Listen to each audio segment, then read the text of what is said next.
Melusine, the mad and dangerous lady of the depths. Clearly used to be worshipped here.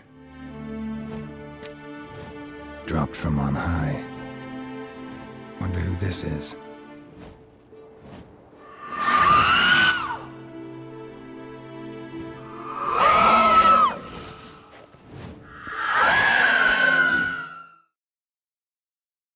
Welcome to another Witcher lore video. I was considering what video to make today when I thought back to one of my favourite areas in The Witcher 3, and this area being Skellige, and specifically I thought back to having my boat torn to pieces whilst I was sailing through the Skelligan Ocean, and this boat was being torn apart by sirens. So, I've decided to make today's video on these sea-dwelling creatures. To begin with, I just want to clarify some confusion surrounding this monster as best I can. I will then get into them specifically. So, in the books, there is a mermaid known as Sirens, who at multiple times is referred to as a siren, despite the fact that she is not only literate, but not as vicious as the sirens we see in The Witcher 3. The reason for this, at least from my understanding, is that the term siren can be applied to both merpeople and the sirens we find in The Witcher 3. In fact, some say that the sirens in The Witcher 3's true name is Nixia, so even though these creatures are both sirens, they are certainly completely different species.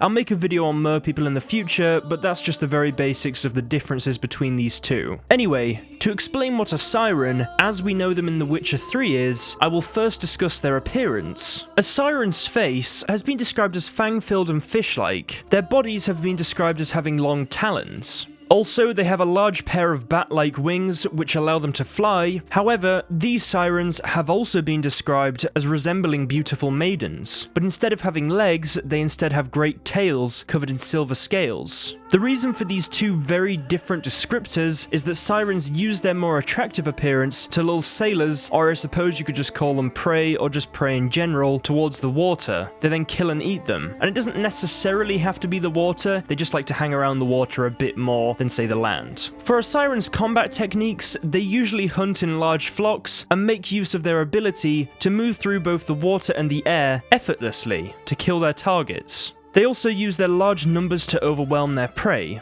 As mentioned before, they sometimes start combat by attempting to lure their victims towards them, taking on the appearance of an attractive woman. This does not work for long because they soon turn into their true, more monstrous form. Sirens like to swoop at their prey and use their tails or claws to deal damage, and they deal this damage as they aggressively swoop past their targets. To defeat these creatures, signs such as Ard and Igni are useful, because once these creatures are downed, they are almost defenseless, allowing you to sometimes kill them instantly. A bomb like grape shot or a simple crossbow can also do the trick. Be careful, however, as once these creatures are wounded, they are able to produce a very loud screech. This is able to even stun their opponents. Sirens can then use this opportunity to work together, as whilst their attacker is stunned, another siren can swoop in and save their sister. Sometimes, other sirens simply take the stun as an opportunity to attack. One thing I thought I'd mention as well is that sirens are classed as hybrids. So, hybrid oil is actually quite effective against them. So if you ever come in contact with these creatures, I'd recommend some hybrid oil as well, just as it gives you that little bit of extra damage. Of course, you'll have to use that on a silver sword. Also, if you want to get even more specialist when fighting these creatures, I'd recommend acquiring the Hornwall Hall. This is an item in The Witcher 3 that can be placed in one of your pocket slots in your inventory panel. It can then be activated and cause all nearby sirens to drop to the ground. The horn was initially stolen from Hjalmar by one of his crew, and it can be found by this warrior's remains, and this is north of the abandoned village on Undvik, and near the entrance to the Troll's Cave. An interesting legend states that sirens were once friendly towards men, and on top of that, they were even known to accept some sailors' romantic attempts. It is not known if this is a fact or legend, because as we know, sirens are not like that at all today. Sirens are deadly and very aggressive, and they should not be greeted with a kiss, but instead a silver sword. Perhaps this legend comes from the similarities between sirens and merpeople, and people have just got them confused. Another point is that there is actually another breed of siren shown to us in The Witcher 3 Wild Hunt. This is the breed known as the ekidna. They are stronger, faster, and much larger than the normal siren, and like most sirens, makes travelling across water a dangerous task for a witcher without a crossbow. The most notable ekidna is located in a large system of caves near the Skelligan village of Svorlag, and this is the ekidna known as Melusine. This creature is both old and powerful. It is even thought that a cult once worshipped this beast, as there is a large statue within the caves that she inhabits. I will now read to you the full bestiary entry on Melusine. Feel free to skip this part of the video if you are not interested, as there will be some trivia about these creatures towards the end of today's video. I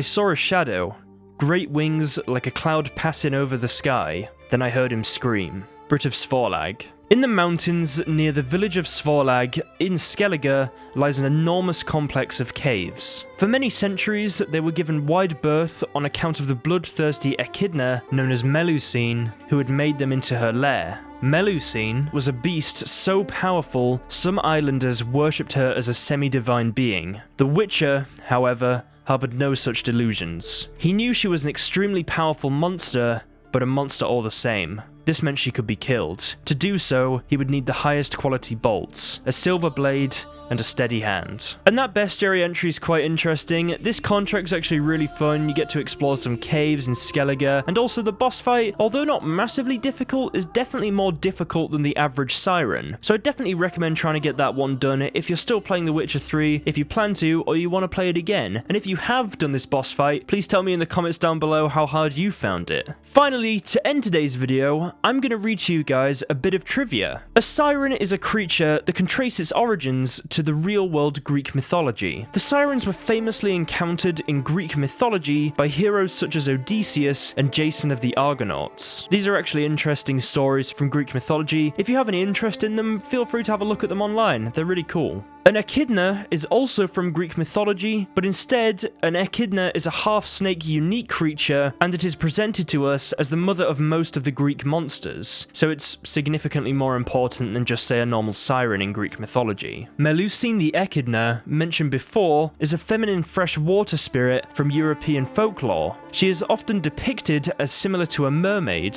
so a half-woman, half-fish creature. And I just want to say that she definitely has a different appearance to this in The Witcher 3, we can say that for sure. It's more of a reference than anything else. Anyway guys, I hope you've all enjoyed today's video on sirens. This has been quite a fun one to make. It's actually been quite a while since I last made a video on monster lore, and I was going to include saying that in the intro, but I know people are kind of thinking, you always say that, but it genuinely has been quite some time since I covered a monster, if you know, don't count Gaunt or Odin, which I don't really, he's more of a character than a monster. But anyway guys, if you've enjoyed today's video, want to see more Witcher lore, and just want to support me, be sure to like today's video, as it really does help me out. Honestly, I do appreciate every single one of you that likes today's video, especially in January when YouTube is not so kind to YouTubers, so we'll see how this all works. But thank you all so much for liking the video anyway. If this is the first video you're finding on my channel, be sure to subscribe. I do Witcher lore every week. I alternate a Middle-earth/Elder Scrolls video every week as well. I do Witcher parts, and I'm considering incorporating another sort of video type thing. We'll see how it goes. I'm gonna definitely think about it because I don't want to take up too much time, as I want to be able to do other things as well, but we'll see how I feel. Maybe I'll do like another video randomly, you know, it might just not be a set thing every week. Also, be sure to follow me on Twitter. I do updates on there. It's pretty much just a Twitter. I'm sure you all know what Twitter is. It's just sort of, you can follow me on there. I'll post pictures, post stuff about The Witcher, any other fandom that I'm interested in or have time to post about. I also put the videos on there whenever they come out, so if you miss it on YouTube, then you can see it on Twitter instead. So thank you all so much for following me on there. Also, be sure to follow me on Twitch. I'm not going to make the Twitch segment too long, just simply because I don't know when I'll next stream. I'm going to try and do some soon. I'm just so busy at the moment. I've got a lot of things on, but we'll see if I can get back to it soon. And if you don't want to miss the streams when I do go live, as then you'll get a notification for when I do. Also, be sure to join the Reddit and Discord. The Reddit is just basically post stuff to do with any fandom you like, anything like that. Just post stuff that you like. I'll have a look at it. It's always cool. The Discord has chats going on every day. There's an RP section. There's art, other stuff. You can have a look on there if you want to see any of that. So if you want to join the Discord, there is a link in the description, along with everything else I talk about in this outro. Finally, guys, as always, a big thank you to the Patreon pledges. You guys really, really do help me out so much, and I just want to say thank you to every single one of you. You're all honestly amazing, and I just want to say thank you so much. It's just so kind what you do. Anyway, guys, I hope you've all enjoyed today's Witcher lore video, and I'll see you in the next video. Have an awesome rest of the week.